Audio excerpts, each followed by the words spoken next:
na! Viral ba ka mo?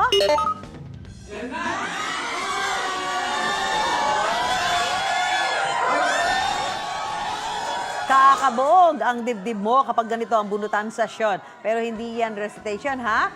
Curriculum seminar yan ng mga teacher, kabilang si Teacher Jonah. Kailangan magbunutan para sa magsasample sa harap ng demo teaching. Sa halip na bunutang papel, duck target ang pakulo nila.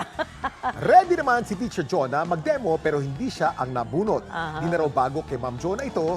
Ganyan din daw kasi ang siste niya sa pagtuturo sa klase para mas makuha ang atensyon ng mga estudyante. Ang For the Kaba moment na yan sa seminar may 7.5 million views na sa TikTok.